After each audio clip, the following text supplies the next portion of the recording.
সুপ্রিয় দর্শক, আপনাদের সবাইকে আমন্ত্রণ জানাচ্ছে এনটিভি নিয়মিত স্বাস্থ্য বিষয়ক আয়োজন স্বাস্থ্য প্রতিদিনে।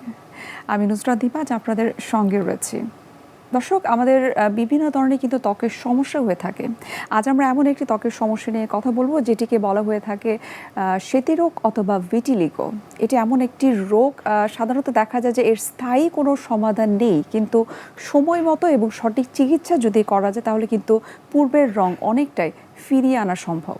আমাদের আজকের আলোচ্য বিষয় হচ্ছে সেতি রোগ এবং এর আধুনিক চিকিৎসা। আর এই গুরুত্বপূর্ণ বিষয়টি নিয়ে কথা বলার জন্য আজ আমাদের সঙ্গে স্টুডিওতে উপস্থিত রয়েছেন একজন বিশেষজ্ঞ চিকিৎসক।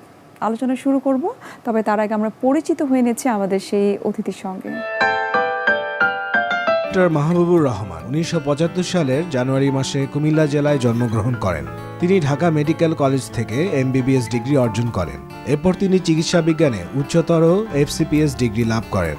বর্তমানে তিনি Aurora skin and hair research ইনস্টিটিউটের কনসালটেন্ট হিসেবে কর্মরত। আপনাকে স্বাগত আমাদের আজকের অনুষ্ঠানে। ধন্যবাদ। আজ 25শে জুন ওয়ার্ল্ড ভিটিলিগো ডে। কি ধরনের কর্মসূচি আসলে সারা দিন ব্যাপী আপনারা নিয়েছেন? প্রতি বছর 25শে জুন সারা বিশ্বব্যাপী ওয়ার্ল্ড ভিটিলিগো ডে পালন করা হয়। এটা 2011 সাল থেকে শুরু হয়েছিল। এর প্রধান উদ্দেশ্য হলো এই রোগ সম্পর্কে রোগীদেরকে সচেতন করা। এবারের ওয়ার্ল্ড ভিটিলিগোর যে theme from stigma two strength, অর্থাৎ এই রোগ নিয়ে যে বিভিন্ন ধরনের যে মিসকনসেপশন আছে সেটাকে দূর করে কিভাবে এটাকে শক্তিতে রূপান্তর করা যায়। সারা পৃথিবীতে এই দিবস পালনের যে মূল উদ্দেশ্য যে রোগীদেরকে সচেতন করা এবং রোগীর আশেপাশে যারা আছে তাদেরকেও সচেতন করা। এবং এই দিবস উপলক্ষে আমাদের দেশে এবং বিশ্বের বিভিন্ন দেশে র্যালি হয় এবং বিভিন্ন থিম থাকে আমাদের যে মেসেজগুলি দেওয়া। অনেক সময় সেমিনার হয়, ওয়ার্কশপ হয়, হ্যাঁ, অনেক সময় রোগীদের সাথে আমাদের ইন্টারাকশন হয়। তো সুতরাং বিভিন্ন ধরনের প্রোগ্রাম সারাদিন ব্যাপী থাকে। মূল উদ্দেশ্য হলো এই রোগটা সম্পর্কে সঠিক মেসেজটা দেওয়া এবং রোগীদের এবং তার আশেপাশের যারা আছেন তাদের সাথে যাতে একটা সুন্দর বন্ডিং তৈরি করা যায় এবং সঠিক তথ্য দেওয়ার মাধ্যমে আমরা যাতে রুগীদের সঠিক চিকিৎসার জন্য তাদেরকে গাইড করতে পারি। ইভেন আপনি জানেন অনেক রুগী আছে আমাদের দেশে, আসলে তারা এডুকেটেড না, তাদের কাছে তথ্য নেই। সুতরাং আমাদের এই তথ্যগুলি যাতে আমরা তাদের কাছে ডিসিমিনেট করতে পারি, তাদেরকে অ্যাওয়্যার করতে পারি যে না, ভয় পাওয়ার কোনো কারণ নেই, এটি খুব সহজ একটি রোগ এবং এই রোগের আধুনিক এবং উন্নত চিকিৎসা এখন আমাদের দেশে আছে। সুতরাং সঠিক সময় যদি আমরা প্রপার ট্রিটমেন্ট করি অবশ্যই অনেক ক্ষেত্রেই এই রোগ থেকে কিন্তু আমরা রিকভারি করতে পারি। স্যার, এই যে এত ধরনের পরিকল্পনা বা কর্মসূচি আপনারা নিয়েছেন সারা দিন ব্যাপী, অধিকাংশ ক্ষেত্রে কিন্তু আমরা দেখেছি সেটা শহর কেন্দ্রিক থাকে, গ্রামাঞ্চল পর্যন্ত কিন্তু সেই মেসেজগুলো কিন্তু রোগীরা পাচ্ছে না। আজকে কি এই ধরনের কোনো পরিকল্পনা রয়েছে কিনা?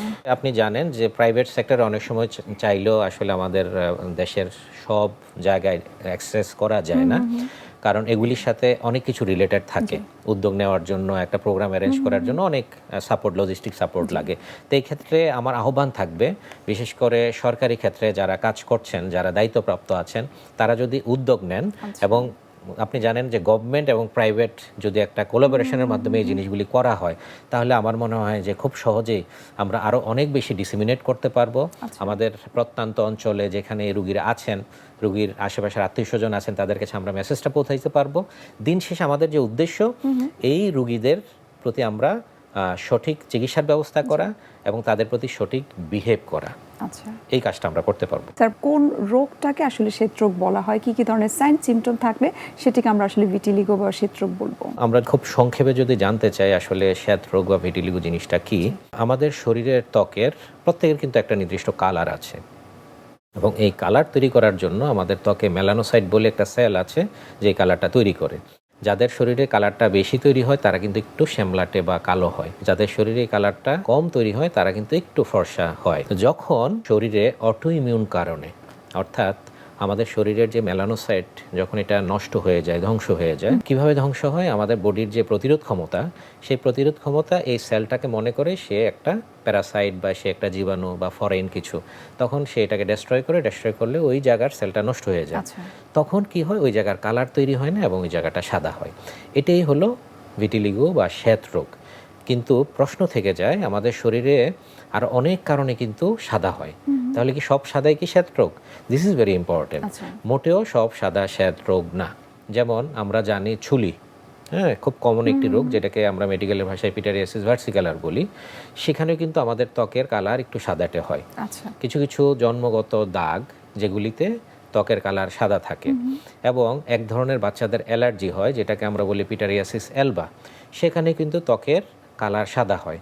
এগুলি কোনোভাবেই কিন্তু শ্বেত বা ভিটিলিগো নয়। আচ্ছা। তো সুতরাং আমাদের ত্বকে কোনো কিছু সাদা দেখলে কিন্তু আমাদের ভয় পাওয়ার কোনো কারণ নেই যে এটা শ্বেত হবে। সেই ক্ষেত্রে আসলে ডাক্তারের পরামর্শ নিয়ে আমরা বুঝতে পারবো যে এটা শ্বেত কিনা। ডিফারেন্সিয়েটটা আসলে কিভাবে করা যেতে পারে?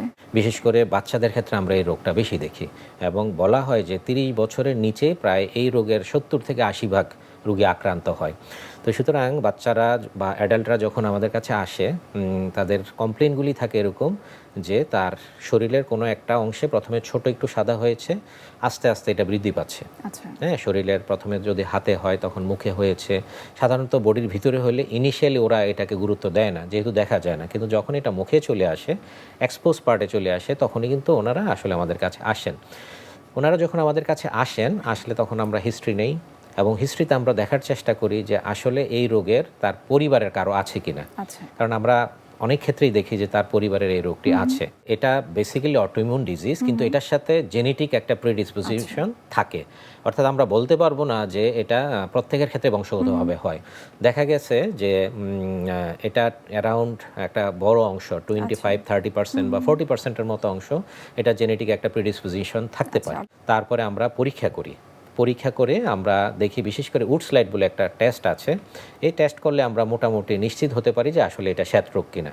এবং যখনই আমরা নিশ্চিত হয়ে যাই তখনই আমাদের পরবর্তী ধাপ শুরু হয়, অর্থাৎ চিকিৎসার অংশটা। সোসাইটিতে যারা রয়েছে তাদের একটা বদ্ধমূল ধারণা যে এটি হয়তো ছোঁয়াচে। কোনোভাবে যাতে আমরা মনে না করি যে এই শ্বেত রোগ আসলে ছোঁয়াচে, কোনোভাবেই শ্বেত রোগ ছোঁয়াচে নয়।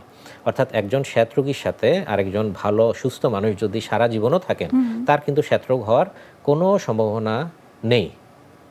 অন্তত আজ পর্যন্ত সায়েন্টিফিক্যালি মেডিকেল সায়েন্সের কোথাও এই ধরনের কোনো প্রুফ নেই। সুতরাং অবশ্যই আমরা আমাদের পরিবারের শ্বেত রোগী, আমাদের প্রতিবেশী শ্বেত রোগী, আমাদের বন্ধু বান্ধব, আত্মীয় স্বজন, এইসব শ্বেত রোগীর সাথে অবশ্যই আর 8-10 জন সাধারণ মানুষের মতো বিহেভ করব। কোনোভাবেই তাদের প্রতি আমরা এমন কোনো বিহেভ করব না যাতে করে তারা কষ্ট পায়। অনেক ক্ষেত্রে কিন্তু সমাজে আমরা দেখেছি যে এই ধরনের মানুষদের বিয়ে হচ্ছে না, বা প্রফেশনালগত দিক থেকেও কিন্তু তারা বঞ্চিত হচ্ছে।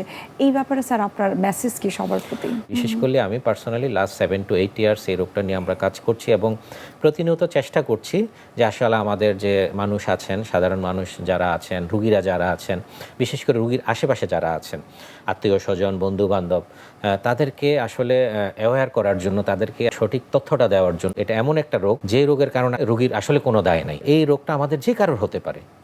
সুতরাং কোনোভাবেই আমরা আমাদের পরিবারের কোনো রোগী, আমাদের বন্ধু বান্ধব, আত্মীয় স্বজন, আমার পাড়া প্রতিবেশী, কোনোভাবে আমরা এই ধরনের রোগীদের সাথে কিন্তু খারাপ ব্যবহার করব না। ইভেন আমরা এই রোগ নিয়ে তার সাথে কোনো কথাও বলবো না।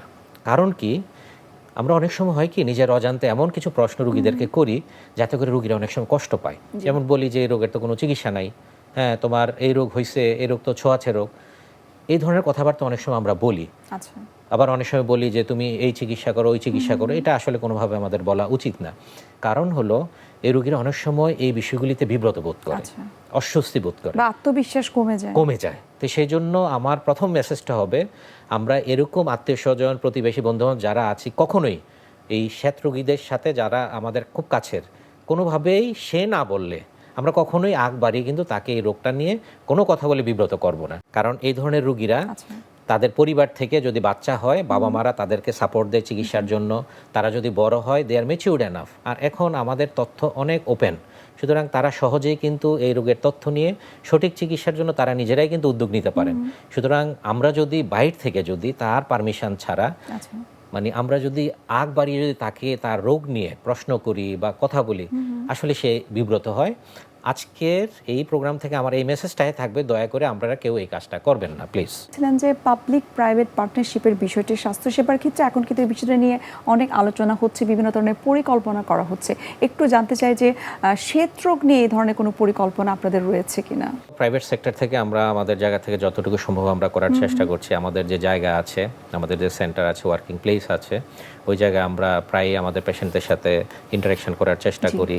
এবং পেশেন্টদের ট্রিটমেন্ট রেসপন্স কেমন, তাদের ফাইন্যান্সিয়াল যে কন্ডিশনটা, প্রাইভেট সেক্টরে যতটুকু আসলে আপনি জানেন ওইখানে খুব সীমিত, সেই জায়গাটা থেকে আমরা করার এই সাপোর্টগুলি দেওয়ার চেষ্টা করি। এবং আমরা প্রায়ই এই ধরনের প্রোগ্রাম করি, অ্যাওয়ারনেস প্রোগ্রাম করি, যে প্রোগ্রামগুলির মাধ্যমে আসলে আমরা আমাদের মেসেজগুলিকে রুগীদের, তাদের আত্মীয় স্বজন এবং সাধারণ মানুষের কাছে পৌঁছানোর জন্য, এবং সেটার অংশ হিসাবে কিন্তু আজকে আমার এখানে আসা, কারণ আপনি জানেন এটা টোটালি একটা প্রাইভেট মানে ব্যক্তিগত উদ্যোগে এই প্রোগ্রামটা।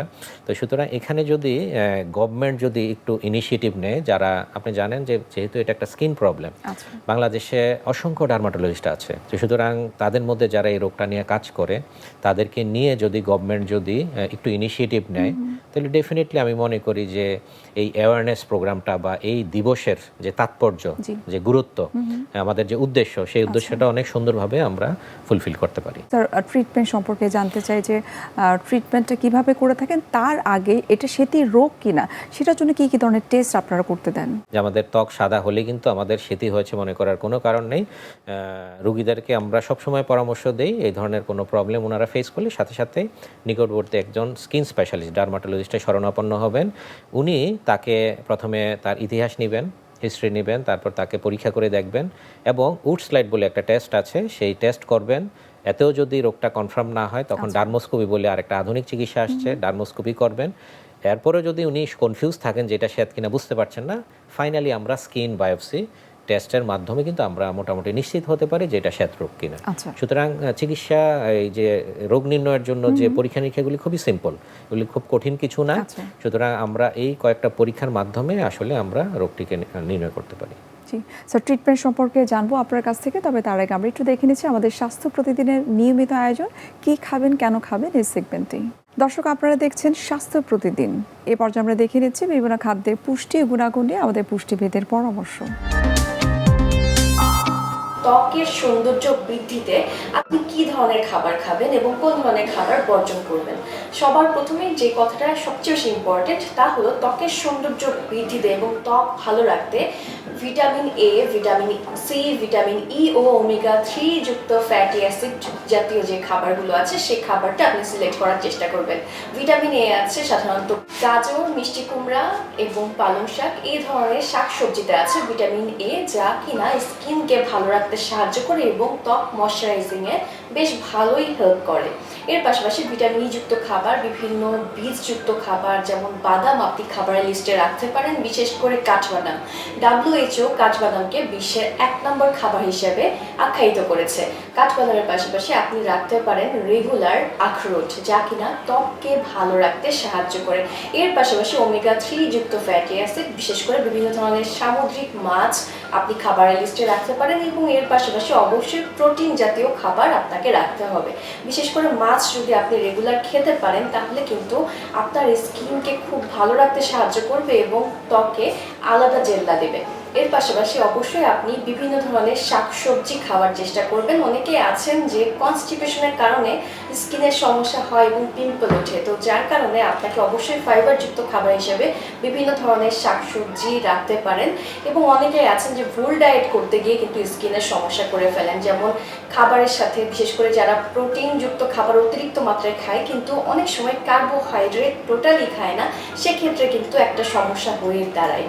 তো আমার কথা শুনতে অবাক লাগলো, এই কথা সত্যি যে আপনাকে অবশ্যই রেগুলার চেষ্টা করতে হবে ভাত খাওয়ার। আমরা যেহেতু বাঙালি, এই দেশের মাটির খাবার আমাদের ক্ষেত্রে উপকারী। আপনি রেগুলার ভাত খেলেও আপনার স্কিনটা সুন্দর থাকবে। এর পাশাপাশি আপনি বিভিন্ন দুগ্ধ জাতীয় খাবার, বিশেষ করে টক দই খাবারের লিস্টে রাখতে পারেন, পনির রাখতে পারেন, যেটা কিনা আপনার স্কিনকে অনেক সুন্দর করতে সাহায্য করবে। এবং এর পাশাপাশি ভিটামিন সি হিসাবে আপনি পেয়ারা এবং আমলকি, এছাড়াও আপনি টক জাতীয় ফল খাবারের লিস্টে রাখতে পারেন। আপনার কাছে এখন একটু জানতে চাইবো যে শ্বেতরোগের আধুনিক কি ট্রিটমেন্ট বাংলাদেশে রয়েছে? এই চিকিৎসা নিয়ে আসা আমাদের মধ্যে অনেক কনফিউশন আছে। আজ থেকে 10 বছর আগেও যদি আমরা চিন্তা করি, আমাদের দেশে আসলে খুব আধুনিক চিকিৎসা ছিল না, কিন্তু এখন আমরা খুব কনফিডেন্টলি বলতে পারি বাংলাদেশে এই শ্বেতরোগের উন্নত এবং আধুনিক চিকিৎসা আছে।